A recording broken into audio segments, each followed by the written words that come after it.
la mano puesta sobre la cabeza del holocausto, y pondrá su mano sobre la cabeza del holocausto, y será aceptado para expiación suya. Entonces degollará el becerro en la presencia de Jehová. Levítico 1, 4, 5. Sin duda alguna, la enseñanza acerca de los sacrificios establece claras distinciones entre holocaustos, ofrendas vegetales, sacrificios de paz y sacrificios por el pecado. En esos diversos sacrificios tenemos múltiples facetas de la obra de expiación de nuestro Señor, vistas desde diferentes perspectivas. Será una bendición estudiar estas deliciosas lecciones en otra ocasión y guardarlas en nuestro corazón, pero en este momento no me dispongo a adentrarme en tales consideraciones. Estas instructivas distinciones son la propiedad especial de quienes, después de muchos años, tienen sus sentidos bien ejercitados y pueden discernir no solamente la grandiosa obra de nuestro Señor, sino cada uno de sus detalles. Mi mente no es lo suficientemente robusta para presentar en tazón de nobles la crema a los hombres de robusta constitución, sino que debo contentarme con servir a los pequeñitos un vaso de leche. No puedo cargar los grandiosos racimos de escol y, por lo tanto, les presento con mis manos temblorosas unas cuantas uvas. Esta mañana deseo predicar de tal manera que pudiera yo responder a la oración de aquel pequeñito que, un sábado por la tarde, antes de irse a la cama, pedía en oración: Señor, concédeme que nuestro ministro diga mañana algo que yo pueda entender. Lamento mucho que sea necesaria alguna vez una oración así, pero me temo que no sólo es necesaria para los niños, sino que muchos adultos también tienen que orar así. Señor, ayuda a nuestro ministro a decir algo que podamos entender y que valga la pena que entendamos. Algunos de mis hermanos parecen habitar en el elevado Olimpo en medio de las nubes. Sería mucho mejor que vivieran en el Calvario. Muy poco rocío desciende desde las oscuras montañas de la fantasía intelectual. Las gotas verdaderamente refrescantes se encuentran en el monte de Hermón del Evangelio. Me identifico con el Dr. Guthrie, que deseaba que quienes le rodeaban le cantaran un himno infantil. Yo quisiera ser un niño cuando les predico. Las cosas sencillas son siempre las más sublimes y para un enfermo son las más dulces. Quisiera alcanzar una claridad meridiana al exponer el camino de expiación por la muerte de Jesús. También tengo una razón para predicar una verdad fundamental el día de hoy, que es para mí muy poderosa, aunque ustedes pudieran reírse de ella. Es esta: si sólo contara con unas pocas balas para disparar, querría dar en el blanco con cada una de ellas. Es decir, si sólo pudiera hablarles una única vez el día de hoy, después de estar convaleciente durante 3 semanas, deseo hablarles exclusivamente sobre aquellos tópicos que tratan con los elementos vitales de la piedad. Quisiera zambullirme en el corazón del asunto y tratar con la esencia y el alma de la verdadera religión. Hay cosas que pueden ser o pueden no ser, y ningún gran mal se deriva de una alternativa o de la otra. Pero hay otras cosas que deben ser, o todo saldrá mal. De una de estas cosas que deben ser, quisiera hablarles ahora. Algunas cosas son importantes para el bienestar de los cristianos, pero ciertas otras cosas son absolutamente esenciales para el mero ser de los cristianos, y es sobre estas cosas necesarias y urgentes que voy a hablar ahora, es decir, en relación a la sangre preciosa del Señor Jesucristo y nuestra fe en ella, pues estas dos cosas son de la mayor importancia y nunca son presentadas en demasía ante la consideración de nuestras mentes. Dos elementos eran esenciales en los sacrificios de la ley ceremonial, y a ambos los encontramos en nuestro texto. Y pondrá su mano sobre la cabeza del holocausto, y entonces degollará el becerro en la presencia de Jehová. La apropiación por parte del oferente y la muerte del sacrificio son unidos de manera muy adecuada, y ninguno de los dos elementos debe ser pasado por alto. Para nuestro propósito inmediato, no había ninguna necesidad de haber tomado este texto, pues hay muchos otros que pudieran haber sido seleccionados. Vayamos a Levítico 3:2. Pondrá su mano sobre la cabeza de su ofrenda y la degollará a la puerta del tabernáculo de reunión. Miren el versículo 8. Pondrá su mano sobre la cabeza de su ofrenda y después la degollará delante del tabernáculo de reunión. Prosigamos al capítulo 4, versículo 4, en la segunda cláusula del versículo. Y pondrá su mano sobre la cabeza del becerro y lo degollará delante de Jehová. Y también en el versículo 15. Y los ancianos de la congregación pondrán sus manos sobre la cabeza del becerro delante de Jehová, y en presencia de Jehová degollarán aquel becerro. Igual propósito muestra el versículo 24. Y pondrá su mano sobre la cabeza del macho cabrío, y lo degollará en el lugar donde se degüella el holocausto. Poner la mano sobre la cabeza de la ofrenda y degollar la víctima son acciones mencionadas en una conexión íntima a lo largo de todo el libro de Levítico. Cada una de ellas es tan importante y está tan cargada de significado que sobre cada una debemos predicar un sermón.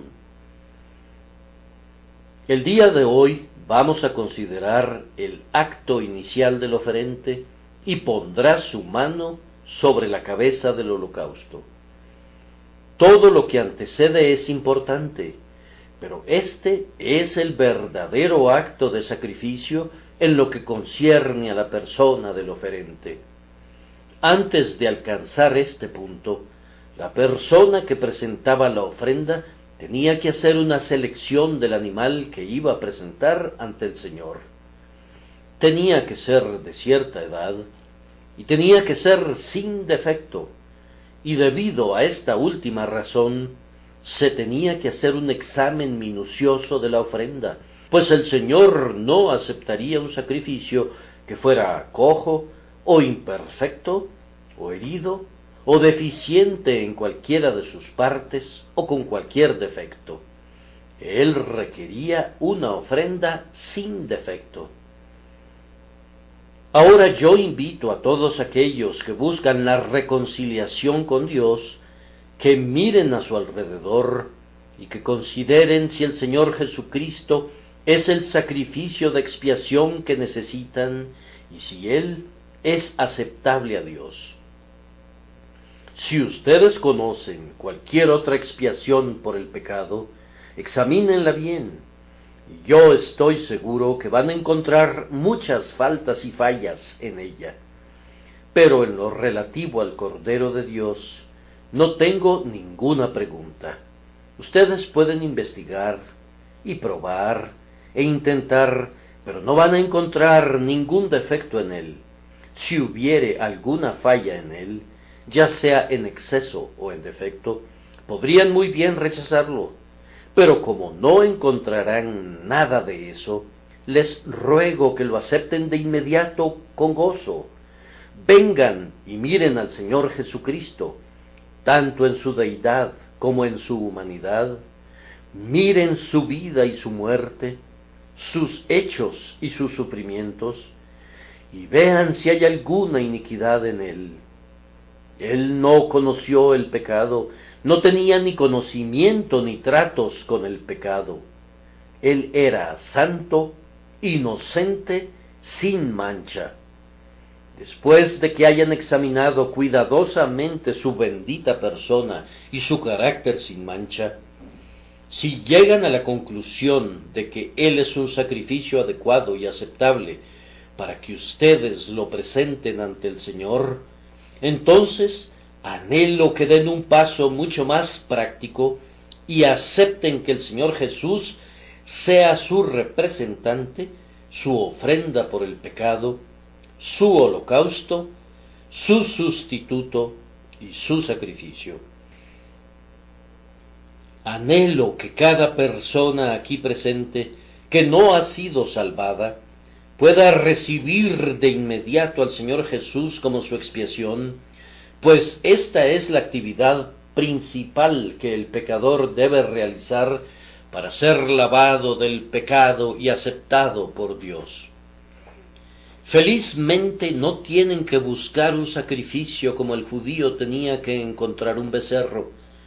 Dios se ha provisto Él mismo de un sacrificio perfecto. Eso que ustedes deben traer a Dios, Dios se los ha dado a ustedes primero.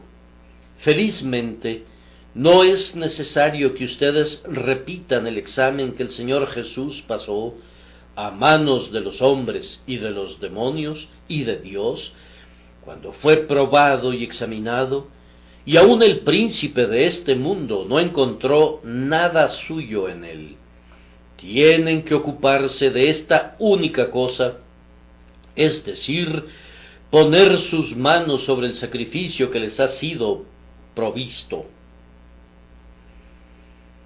Para el judío era un sacrificio que debía matarse. Para ustedes es un sacrificio ya ofrecido, y ustedes deben aceptarlo y reconocerlo como suyo. No es un deber difícil. Acaban de cantar al respecto: mi fe pone su mano sobre tu amada cabeza, como penitente me presento, y en el punto confieso mi pecado.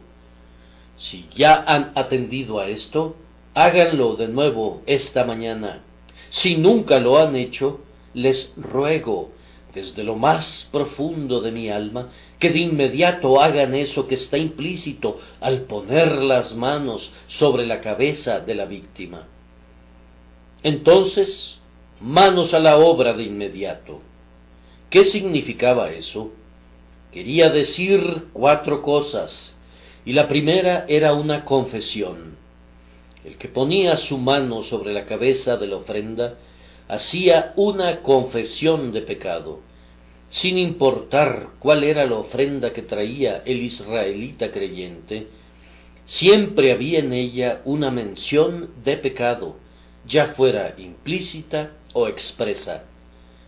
Pero, dirá alguien, el holocausto era una ofrenda encendida de olor grato. Entonces, ¿cómo podría haber referencia alguna a la iniquidad allí? Yo sé que el holocausto era un sacrificio de olor grato y que presenta a nuestro Señor como aceptado por el Padre. Pero permítanme preguntarles, ¿por qué el israelita traía una ofrenda de olor grato? Era porque él se daba cuenta que en sí y por sí mismo él no era de olor grato para Dios, pues de haberlo sido no hubiera tenido necesidad de traer otra ofrenda de olor grato. Cuando yo acepto que el Señor Jesús sea mi justicia, esa es una confesión de pecado, pues yo no necesitaría su justicia si yo tuviera la mía propia. El simple hecho de presentar un sacrificio contiene en sí una confesión de deficiencias personales y la necesidad de ser aceptado personalmente.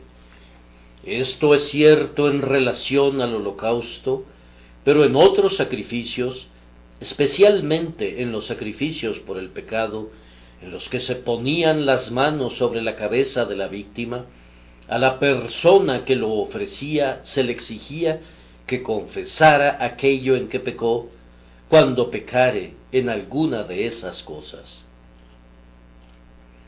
Había una detallada confesión de pecado adherida al hecho de poner las manos sobre la cabeza del chivo expiatorio. Leamos el pasaje en Levítico 16, 21.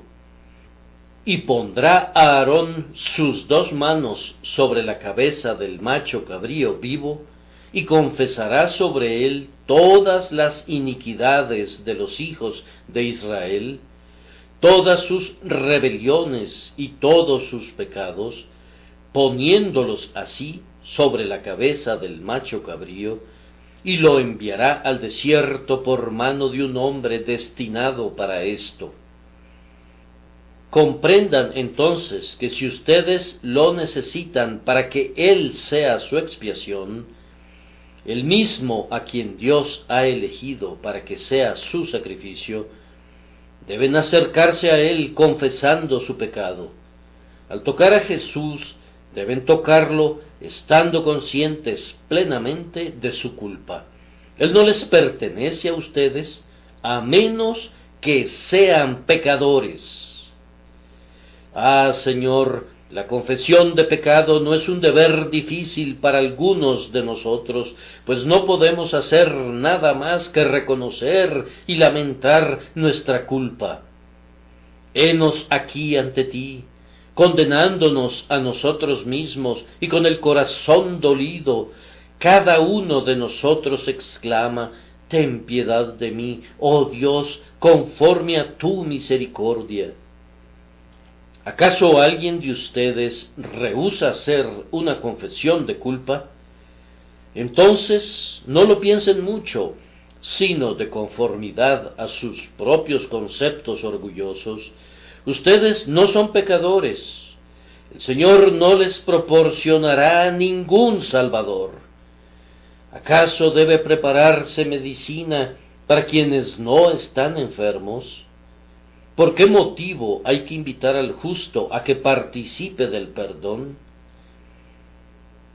¿Por qué debe proporcionarse justicia para el inocente? Ustedes, los ricos, son despedidos con las manos vacías. Los hambrientos serán saciados con buenas cosas. Ustedes que dicen: yo estoy limpio, yo no estoy manchado, váyanse. Yo les digo que ustedes no tienen ninguna participación en el grandioso sacrificio por el pecado. Hay misericordia para el más negro pecador que confiese su pecado, aunque se encuentre ya casi a las puertas del infierno. Pero no hay ninguna misericordia para ustedes. Su propio orgullo los excluye de la piedad, les cierra la puerta de la esperanza. Ustedes rocían la sangre del cordero sobre el umbral y la pisotean, anegados en su amor propio arrogante, imaginando que no tienen ninguna necesidad de su poder limpiador. Oh hombre que confías en tu justicia propia, imaginas que Dios es un insensato, puesto que entregó a su Hijo unigénito a la muerte, cuando de acuerdo a ti no hubo ninguna necesidad de que Él muriera. En tu caso al menos no hay ninguna necesidad de un sacrificio de sangre, ninguna necesidad de una expiación por medio de la entrega de la vida del Hijo de Dios a favor de los hombres. Por tu rechazo en confiar en el Señor Jesús, tú acusas a Dios de insensatez, y por lo tanto nunca irás a su lugar santo, donde brilla su gloria en toda su excelencia. Muchos de nosotros nos acercamos con presteza a este momento y ponemos nuestras manos sobre la cabeza del sacrificio elegido, nuestro Señor Jesucristo, porque tenemos abundancia de pecados que confesar y sentimos que necesitamos un Salvador para los culpables. Nosotros no somos dignos y no merecemos nada. Las piedras de las calles gritarían en contra nuestra si dijéramos que no tenemos pecado. Las vigas de cada habitación en nuestra casa nos regañarían si nos atreviéramos a afirmar que somos libres de transgresiones. Nuestro verdadero lugar es con los pecadores. Nos confesamos culpables frente a la terrible acusación de la santa ley de Dios y por lo tanto, con gusto, ponemos nuestra mano sobre la cabeza del Salvador, el sacrificio de los pecadores. En este acto había una confesión de impotencia personal. El creyente que traía el becerro decía algo así: yo no puedo por mí mismo guardar la ley de Dios o hacer una expiación por mis pasados quebrantamientos de los mandamientos, ni tampoco puedo esperar, mediante una futura obediencia, volverme aceptable a Dios. Por lo tanto, traigo este sacrificio, porque yo no puedo volverme aceptable sin él. Esta es una verdad que tú y yo también debemos confesar si queremos ser partícipes de Cristo y volvernos aceptos en el amado. Oh hermanos, ¿qué podríamos hacer sin Cristo? Me encanta lo que dijo un niño en la clase de la escuela dominical, cuando el maestro preguntó: ustedes han estado leyendo que Cristo es precioso. ¿Qué significa eso? Los niños se quedaron en silencio un ratito, hasta que al fin un niño replicó: mi padre dijo el otro día que mi madre era preciosa, pues ¿qué haríamos sin ella? Esta es una explicación muy importante de la palabra precioso. Tú y yo verdaderamente podemos decir del Señor Jesucristo que Él es precioso para nosotros, pues ¿qué haríamos? ¿Qué podríamos hacer sin Él? Venimos ahora y lo tomamos para que sea nuestro, pues si Él no es nuestro, estamos completamente arruinados. Yo por lo menos estoy perdido para siempre si Jesús no puede salvar. No hay en nosotros ningún mérito ni ninguna fuerza, pero en el Señor Jesucristo encontramos tanto justicia como fuerza y lo aceptamos hoy por esa razón. Porque estamos profundamente conscientes de nuestra propia impotencia, nos apoyamos totalmente en su plena suficiencia. Si pudieran leer el texto en hebreo, encontrarían que va más o menos así: Él pondrá su mano sobre la cabeza del holocausto y será aceptado a su nombre para que lo cubra, para que haga expiación por él. La palabra es kofer en hebreo, una cubierta. Bien, entonces pregunto, ¿nos protegemos tras el Señor Jesús debido a que sentimos nuestra necesidad de algo que nos cubra y que actúe como un intermediario entre nosotros y el juez justo de toda la tierra? Si el Santo de Israel nos mirara como somos, no sentiría ningún agrado, pero cuando nos ve en Cristo Jesús, se agrada mucho por causa de su justicia. Cuando el Señor nos mira, nos escondemos tras el velo, y los ojos del Señor contemplan las glorias sumas del velo, la persona de su propio Hijo amado, y se agrada tanto con esa cubierta que acepta olvidar la suciedad y la deformidad de quienes están protegidos bajo esa cubierta. Dios nunca va a golpear a un alma a través del velo del sacrificio de su Hijo. Él nos acepta porque no puede dejar de aceptar a su Hijo que se ha convertido en nuestra cubierta.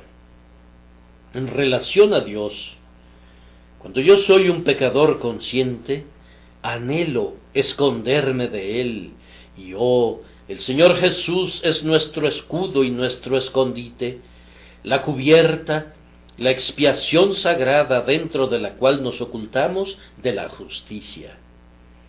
Inclusive el ojo de Dios, que todo lo ve, no ve el pecado en el pecador que está escondido en Cristo.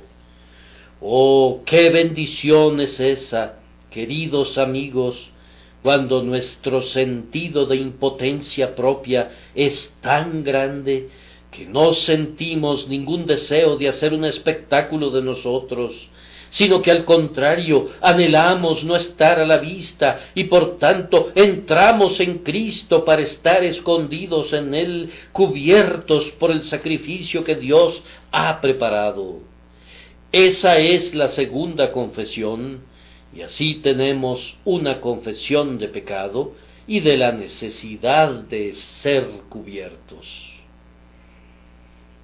Había una confesión adicional de merecido castigo.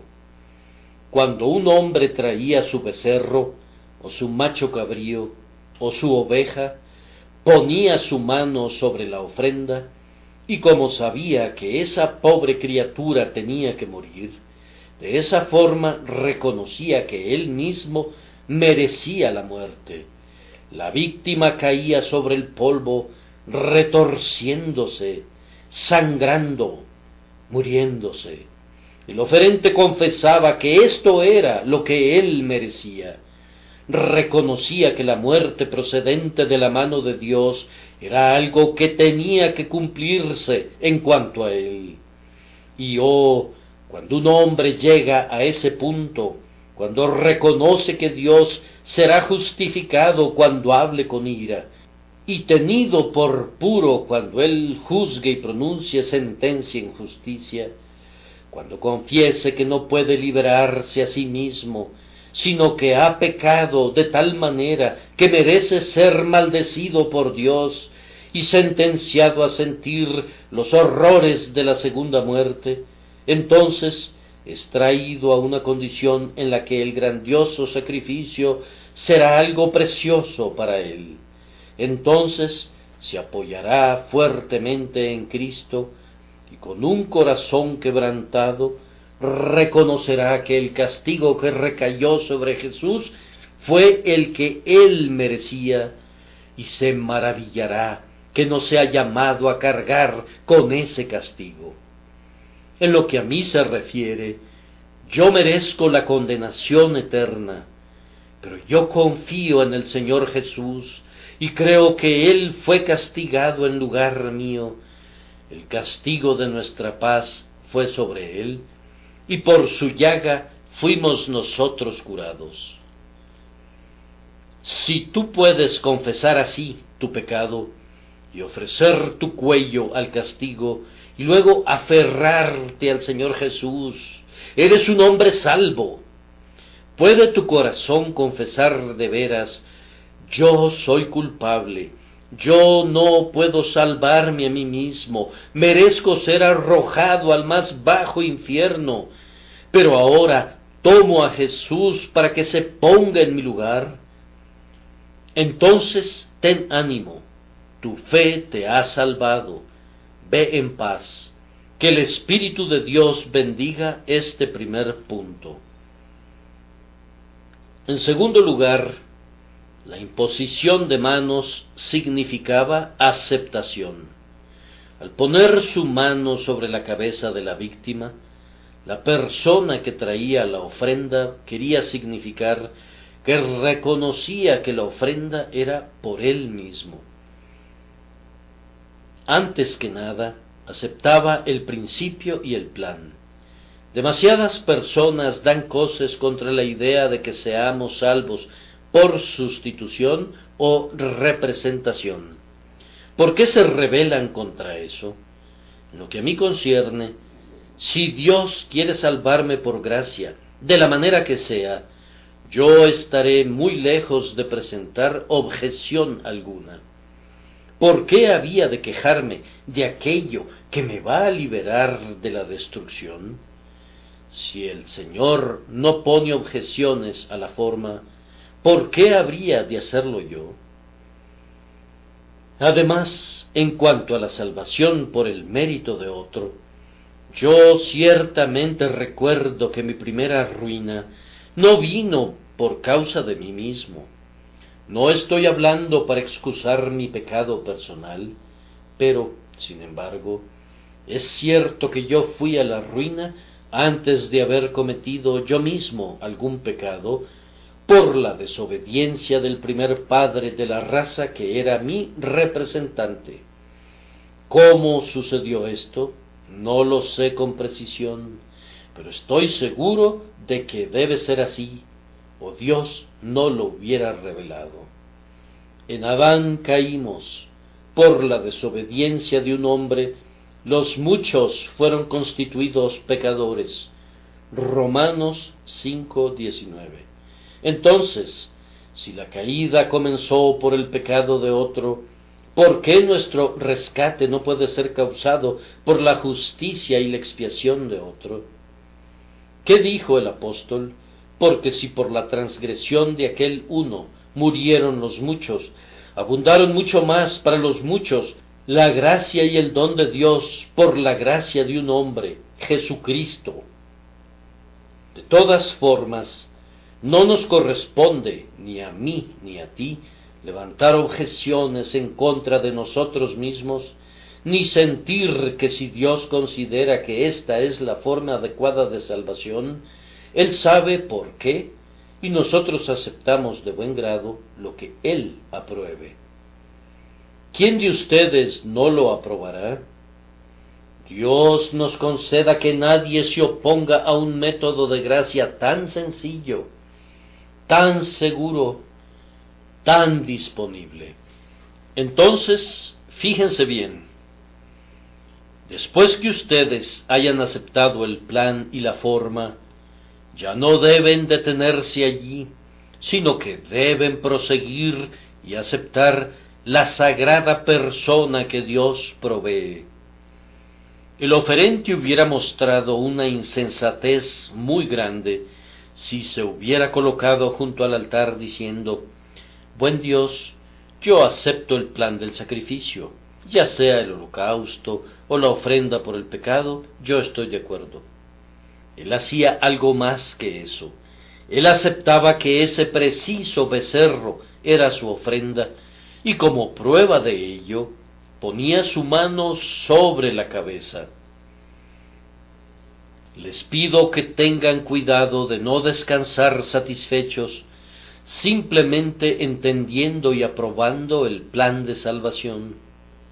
Escuché la historia de alguien que deseaba, de manera anhelante, ser el instrumento de la conversión de un joven, y otra persona le dijo: «Puedes acercarte a él y hablarle, pero no irás muy lejos, pues él conoce a fondo el plan de salvación».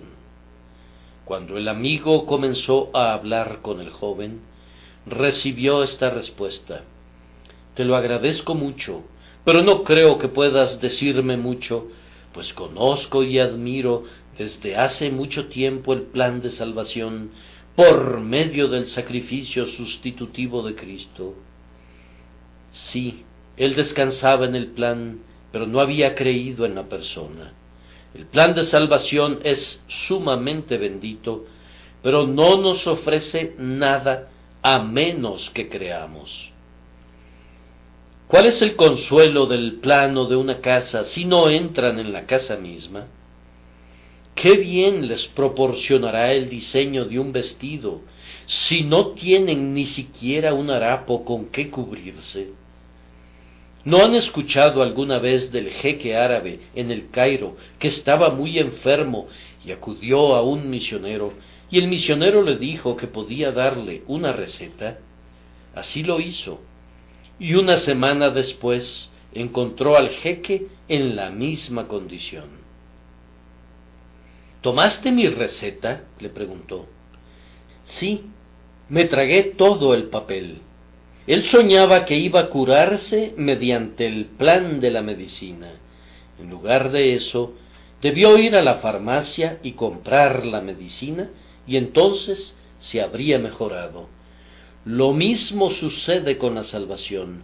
No es el plan, es la implementación de ese plan llevada a cabo por el Señor Jesús mediante su muerte en lugar nuestro. El que ofrecía el sacrificio ponía literalmente sus manos sobre el becerro. Encontraba algo sustancial allí, algo que él podía manejar y tocar.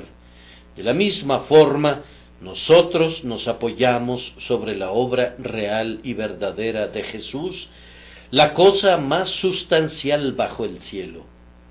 Hermanos, nos acercamos al Señor Jesús por medio de la fe y decimos: Dios ha provisto una expiación aquí y yo la acepto. Yo creo que es un hecho consumado en la cruz, que el pecado ha sido borrado por Cristo y yo descanso sobre él. Sí, deben ir más allá de la aceptación de los planes y doctrinas, hasta el punto de descansar en la divina persona y la obra completa del bendito Señor Jesucristo, y al punto de arrojarse de lleno sobre él. En tercer lugar, diremos que esta imposición de la mano no solamente significaba aceptación, sino también una transferencia. La persona que ofrecía el sacrificio ya había confesado su pecado y ya había aceptado a la víctima presentada en ese momento como su sacrificio. Y ahora se daba cuenta mentalmente que su culpa, por designio divino, era transferida de él al sacrificio. Por supuesto que esto se llevaba a cabo únicamente en tipo y figura a la puerta del tabernáculo, pero en el caso nuestro, el Señor Jesús literalmente ha llevado sobre sí el pecado de su pueblo, mas Jehová cargó en él el pecado de todos nosotros, quien llevó él mismo nuestros pecados en su cuerpo sobre el madero. Así también Cristo fue ofrecido una sola vez para llevar los pecados de muchos. ¿Pero acaso nosotros, por medio de la fe, pasamos nuestros pecados a Cristo? Yo respondo, no. En algunos sentidos, no. Pero mediante la fe, quien acepta a Cristo como su Salvador, está de acuerdo con lo que hizo el Señor hace mucho tiempo, pues leemos en el libro de Isaías el profeta: mas Jehová cargó en él el pecado de todos nosotros. Ese fue un acto propio de Jehová en épocas antiguas, y fue completado cuando Jesús se presentó como la grandiosa persona que cargó con los pecados, redimiéndonos de la maldición de la ley, siendo hecho una maldición por nosotros. Todas las transgresiones de su pueblo fueron puestas sobre él cuando derramó su alma hasta la muerte, y fue contado con los pecadores, habiendo él llevado el pecado de muchos. Allí mismo y en ese momento, él expió toda la culpa de todo su pueblo, pues él terminó la prevaricación, puso fin al pecado y trajo la justicia perdurable. Por su muerte, él arrojó toda la tremenda carga de culpa de los hombres que había sido puesta sobre él a las profundidades del océano y nunca podrá ser encontrada. Cuando creemos en él, estamos de acuerdo con lo que el Señor ha hecho, y entonces podemos cantar: yo pongo mis pecados sobre Jesús, el Cordero de Dios sin mancha. Él carga con todos ellos y nos libera de la carga maldita. Hay dos religiones que gobiernan a nuestro alrededor en este tiempo, y principalmente difieren en cuanto al tiempo de los verbos. La religión general de la humanidad es hay que hacer, pero la religión del verdadero cristiano es ya está hecho. Consumado es la palabra conquistadora del creyente. Cristo ha llevado a cabo la expiación y nosotros la aceptamos como concluida. Así que en ese sentido ponemos nuestros pecados sobre Jesús, el Santo Cordero de Dios, porque ponemos nuestro humilde sello sobre esa grandiosa transacción que fue la confirmación del pacto antiguo. La imposición de la mano sobre la cabeza del sacrificio significaba una transferencia de la culpa a la víctima y, adicionalmente, expresaba una confianza en la eficacia del sacrificio que era presentado allí en ese momento. El judío creyente afirmaba: este becerro representa para mí el sacrificio que Dios ha provisto, y yo me gozo en él, porque es el símbolo de un sacrificio que, en efecto, quita el pecado. Hermanos, hay muchísimas personas que creen en el Señor Jesucristo de una cierta manera, pero no es de manera real y verdadera, pues no creen en el perdón real de su propio pecado. Ellos esperan que algún día puede ser perdonado, pero no tienen ninguna confianza que el Señor Jesús haya borrado ya su pecado mediante su muerte. Yo soy un gran pecador, dice alguien, por tanto no puedo ser salvado. Hombre que vives, ¿acaso Cristo murió por aquellos que no son pecadores? ¿Quién tenía necesidad de un Salvador sino sólo los pecadores? ¿Cristo ha cargado con el pecado en realidad o no ha cargado con él? Si él cargó con nuestro pecado, éste ha sido quitado. Si no ha cargado con él, nuestro pecado nunca nos abandonará. ¿Qué dice la Escritura? Al que no conoció pecado, por nosotros lo hizo pecado, para que nosotros fuésemos hechos justicia de Dios en él. Entonces, si Cristo cargó con el pecado del pecador, éste no permanece sobre el pecador que cree. Oyente, ciertamente si tú eres un creyente, no puedes tener pecado si Jesús lo ha quitado. Has sido hecho limpio a los ojos de Dios, debido a que tu suciedad ha sido limpiada en la sangre del grandioso sacrificio. ¿Acaso no ves este camino de salvación? Si en efecto lo ves, ¿no lo aceptarás ahora mismo? ¿Acaso no sientes un gozo que se levanta en tu alma debido a que hay tal camino bendito de liberación? De todas formas, te diré en dónde estoy yo el día de hoy. Yo soy culpable, y no tengo ninguna esperanza en absolutamente nada de lo que he hecho o espero hacer algún día.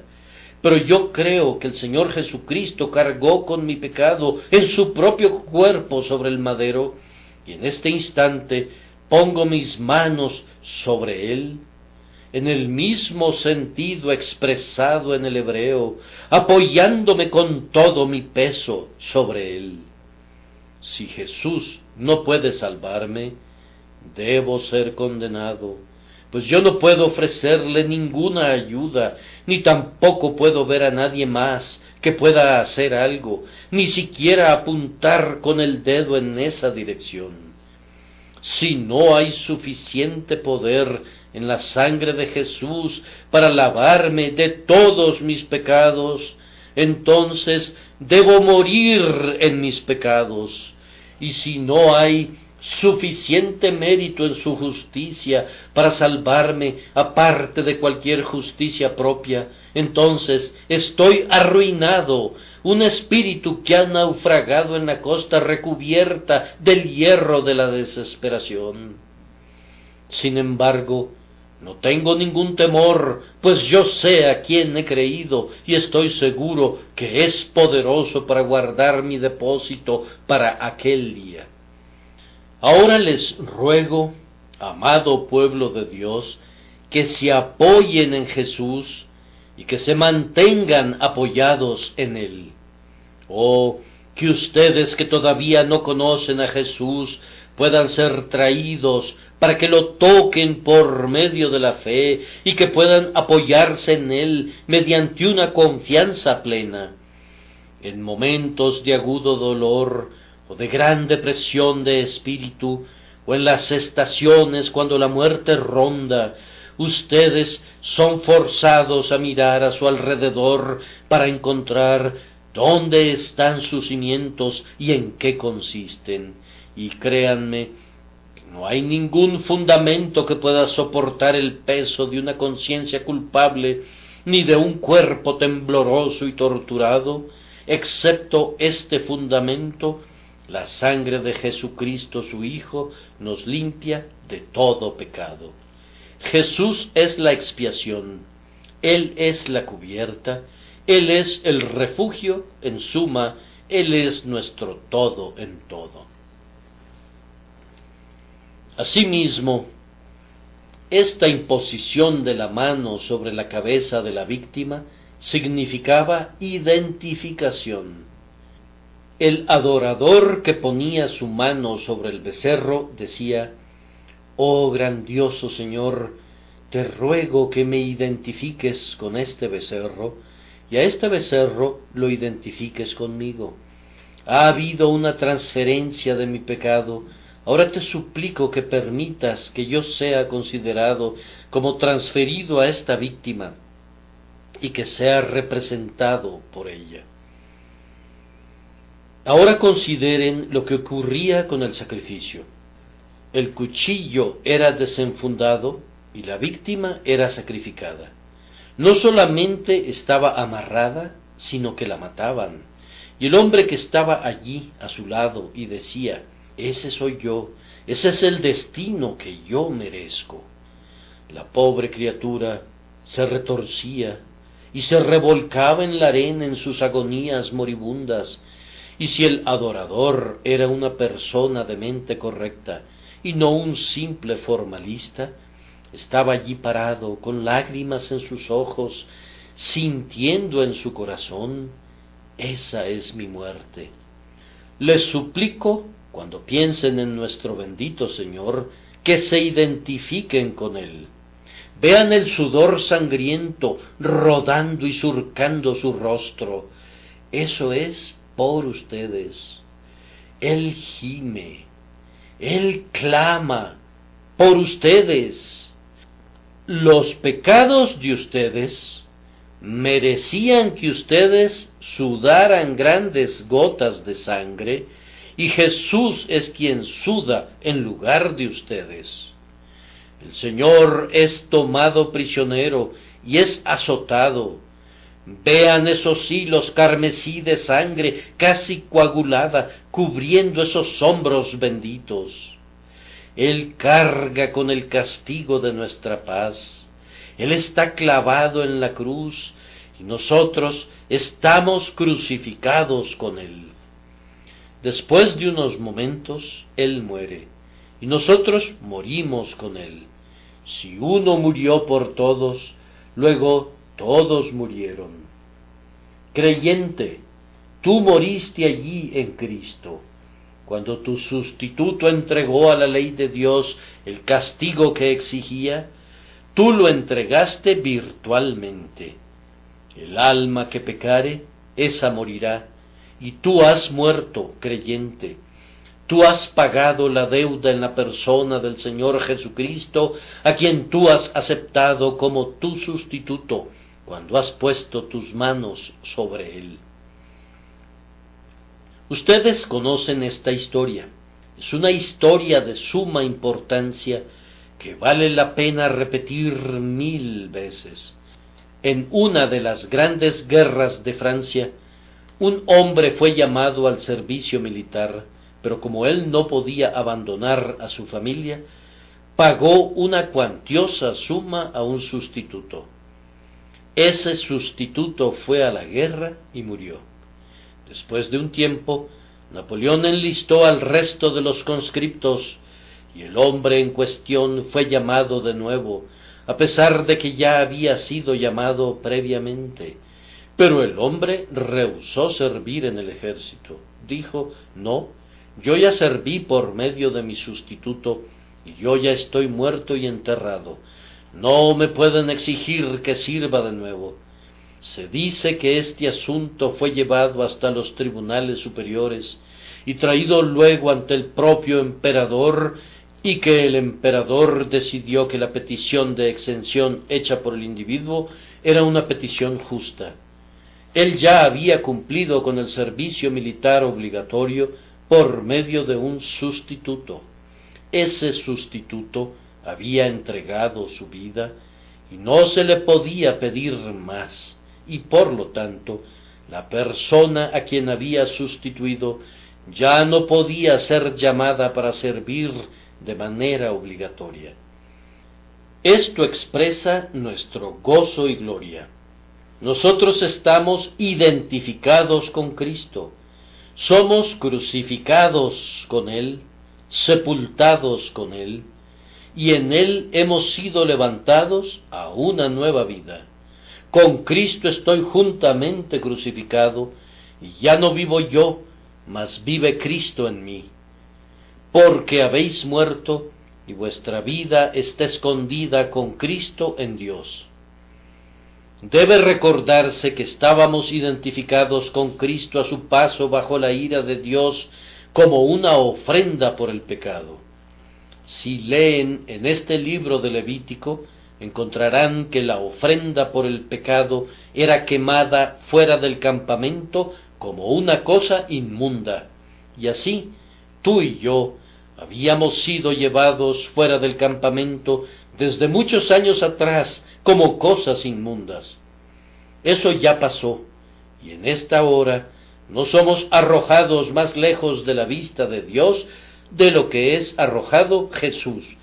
El holocausto era consumido sobre el altar como ofrenda encendida de olor agradable para Jehová, y en esto también estamos identificados con Cristo. Ahora somos un olor agradable para Dios en Cristo Jesús, nuestro Señor. Somos aceptos en el amado. Estamos unidos con Cristo, y no hay manera de separar nuestros intereses de los suyos, ni los suyos de los nuestros. ¿Quién podrá separarnos del Cristo de Dios? Jamás.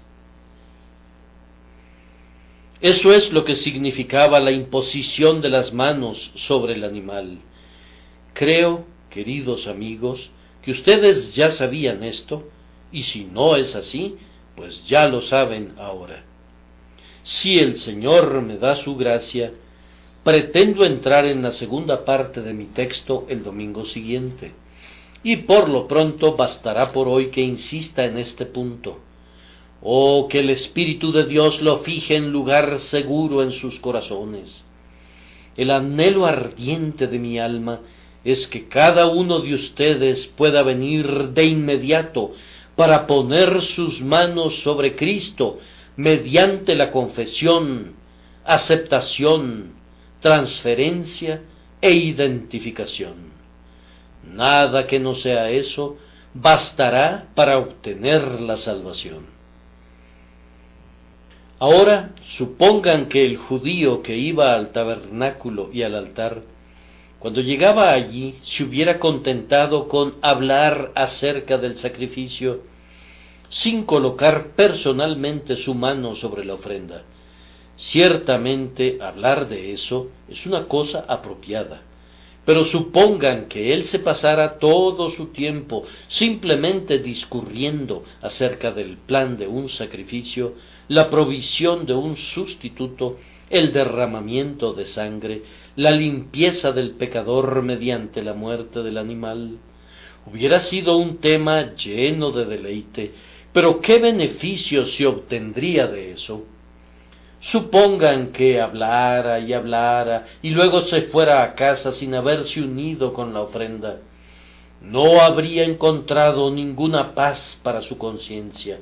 De hecho, no habría conseguido nada por haber ido a la casa del Señor. Me temo que esto es lo que muchos de ustedes han hecho hasta este momento. A ustedes les place oír el Evangelio, les agrada la doctrina de la sustitución, y ustedes conocen verdadera doctrina en contraste con las falsedades en vigor en esta época, todo lo cual me da mucho gusto, pero sin embargo ustedes no son salvos, porque ustedes no han tomado a Cristo para que sea su propio Salvador. Ustedes son como las personas que dicen, tenemos hambre, pero nosotros admitimos que el pan es un alimento muy adecuado para los hombres, además de lo cual sabemos qué alimentos se convierten luego en huesos y qué alimentos contribuyen a la formación de los músculos y qué alimentos forman la carne.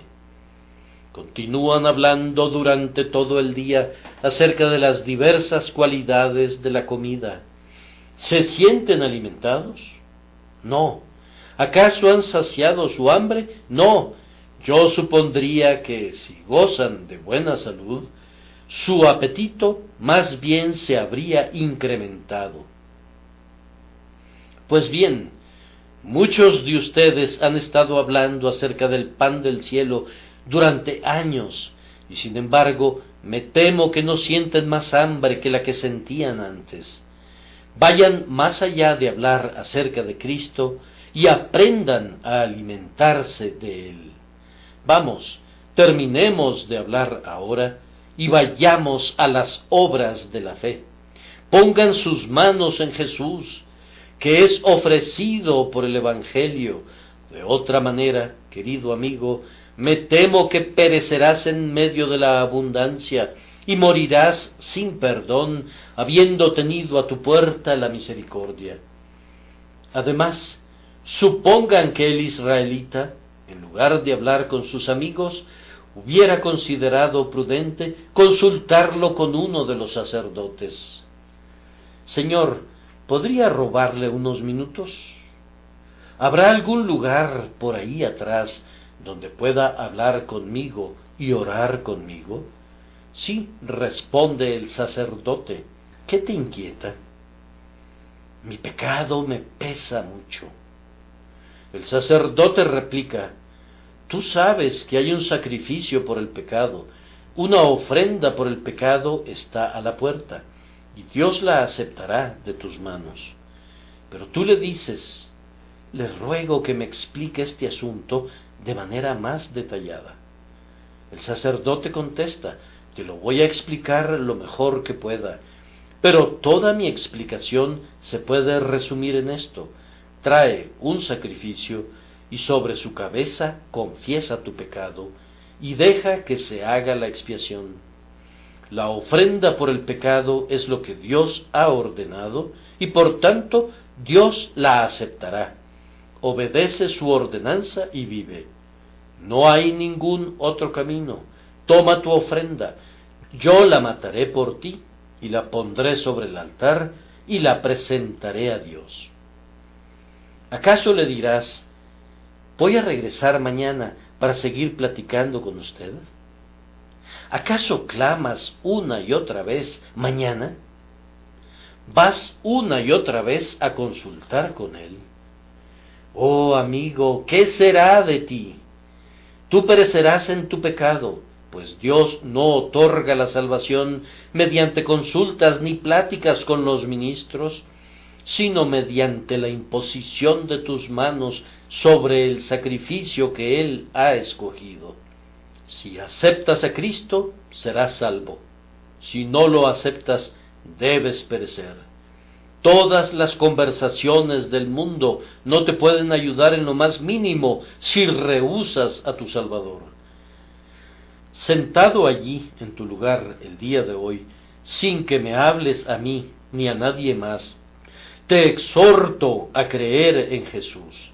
Extiende tu mano seca con la ayuda de Dios y ponla sobre la cabeza de Cristo y di: yo creo en el mérito de su preciosa sangre. Miro al Cordero de Dios que quita el pecado del mundo. Entonces, hombre, tú eres tan salvo como que vives ahora, pues quien pone la mano de la fe sobre este sacrificio es salvado por ello. Pero veo a otro israelita, y él está de pie junto a su ofrenda, que comienza a llorar y a lamentarse y a gemir. No me da pena que llore, pues confío que está confesando con sinceridad su culpa. Pero, ¿por qué no pone su mano sobre el sacrificio? Grita y suspira, pues es un gran pecador, pero no toca la ofrenda. La víctima es presentada, y para que cumpla su función, debe poner su mano sobre ella. Pero él descuida este acto vital y rehúsa llevarlo a cabo. Ah, dice, estoy en un verdadero lío, estoy sumido en una profunda angustia, y comienza a elaborar una objeción. Tú aclaras esa objeción, pero ahí está él, gimiendo y llorando todavía, y elaborando una nueva objeción, y luego otra, cosa de nunca acabar. La ofrenda es sacrificada, pero él no tiene nada de parte en eso, pues no ha puesto su mano en ella, y se retira llevando sobre él toda la carga de su culpa, aunque la sangre del sacrificio haya teñido de rojo todo el suelo donde estuvo parado. Eso es lo que hacen algunos de ustedes. Andan por ahí lamentándose de su pecado, cuando el principal lamento debería ser que ustedes no han creído en el Hijo de Dios. Si ustedes miraran a Jesús, podrían enjugar sus lágrimas, logrando que todas sus tristezas sin esperanza cesaran, pues Él da remisión de pecados a todos los penitentes. Las lágrimas de ustedes no podrán nunca quitar sus pecados. Las lágrimas, aunque fluyan como ríos, nunca pueden lavar la mancha de la culpa. Pero seguramente, dice alguien, eso no puede ser todo. Les respondo que es tan todo que, aunque sus lágrimas fluyeran sin cesar, aunque su celo no conozca el descanso, nunca podría expiar el pecado. Cristo debe salvarlos, y únicamente Él. Cristo únicamente salvará a quienes lo acepten y deseen ser identificados con Él. Quiera Dios que ustedes ya no demoren más, sino que vengan de inmediato y acepten libremente lo que Dios ha provisto. Yo sé que el diablo los va a tentar para que busquen esto y lo otro, pero yo les pido que no miren nada más, sino solo el sacrificio que está ante ustedes. Apoyen todo su peso en Jesús.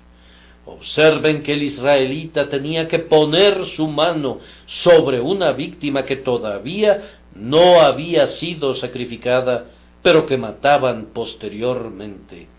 Esto era para recordarle que el Mesías todavía no había venido, pero ustedes, amados, tienen que confiar en un Cristo que ya ha venido, que ha vivido, que ha muerto, que ha completado su obra de salvación, que ha subido a la gloria y que vive para siempre para interceder por los transgresores.